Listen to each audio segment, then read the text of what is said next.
of course, where the Rising Stars, Kenya's Rising Stars, have been kicked out of the AFCON Under-20 after they fell 3-1 to Tunisia yesterday. And, of course, this being their second defeat on the bounce. Our very own Lukman Mahmoud is in the Egyptian capital, Cairo, and filed this report.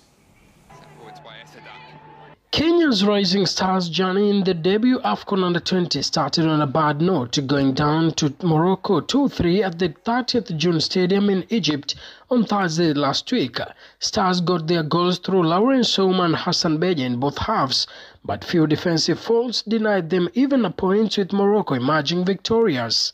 Kenya head coach Salim Babu accepted the few errors and promised to work on them ahead of the second encounter against Tunisia. Game ya kwanza tulikuwa tumejiandaa pia kwa sababu tulikuwa tumetrain vizuri, tukaweka vijana wako ready, so bahati mbaya tu tumelose game because mistake kidogo.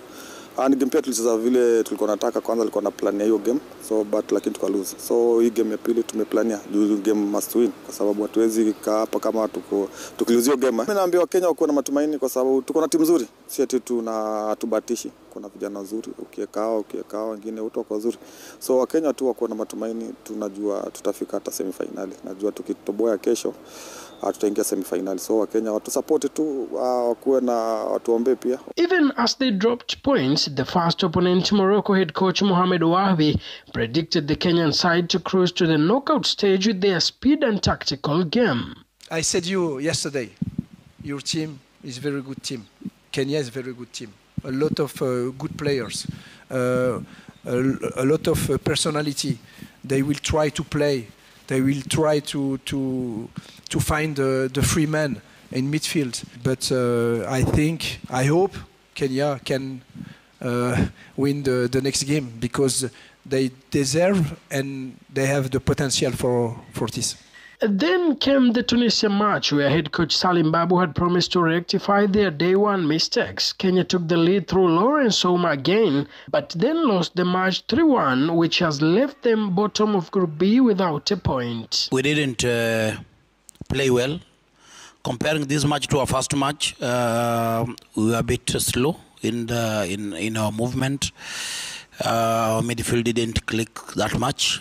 Our defense again was caught in areas that we couldn't defend well. In overall performance, I think we didn't play well today. In another Group B match, Morocco and Nigeria share spoils in a barren draw at the same stadium in Cairo, Egypt. After losing their second match, Rising Stars has now an uphill task to defeat Nigeria and hope for the best at the end of the group matches in the Group B in the AFCON Under-20. Lukman Mahmoud for Sport Monday in Cairo, Egypt. That's our very own Lukman Mahmoud reporting from Cairo. Offset Shitera said, anyway, we can be 30 seconds on this. I think we had errors. We're learning. It's our first time being at the Under-20 AFCON competition. And then the group, of course, it was a group of death.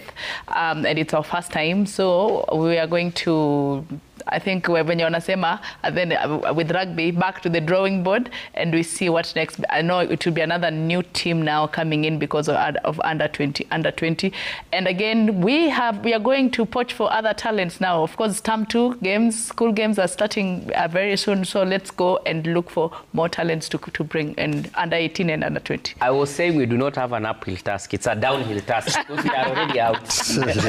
I mean, we are Rising Stars. When you're rising, you're allowed to fall down and pick up yourself. So it's a good forum for transition. We are really falling badly. I think there is a statement that you raised, and I think FKF should take it very seriously.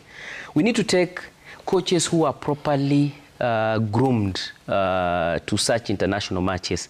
Because when you take a coach who is not on the touchline, what do you really instill to your players who are at that level? But we have two coaches. One is qualified. Who is the head coach? The records can speak for themselves. Who is the head coach?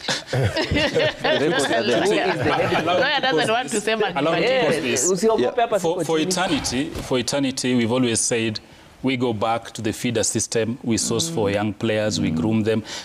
I started following football, I think, when I was around 9 years of age.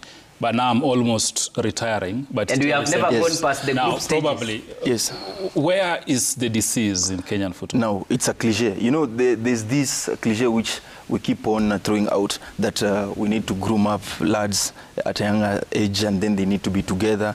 If we are not technically endowed or tactically superior, what will we instill in those kids?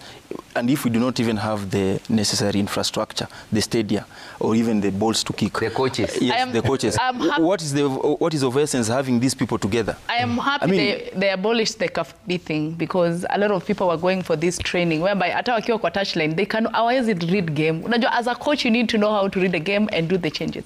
Kuna wengi sana hata coaches inside here, hawajui hata kusoma. Mimi naweza soma maybe game kumshinda. I propose we need to enjoin the senior team coach Benny McCarthy in all these programs, because all these players are graduating into the senior team, and when you are feeding the coach the players that are coming from the rising stars, the coach should have a clear history of them. So my proposal, let all the teams from under 17 up to the senior team be managed by coach Benny McCarthy, and then we can have the assistants who can now Shitera. Let me just cut you short. In 97, during the same tournament, Benny McCarthy was the player of the tournament and the top scorer.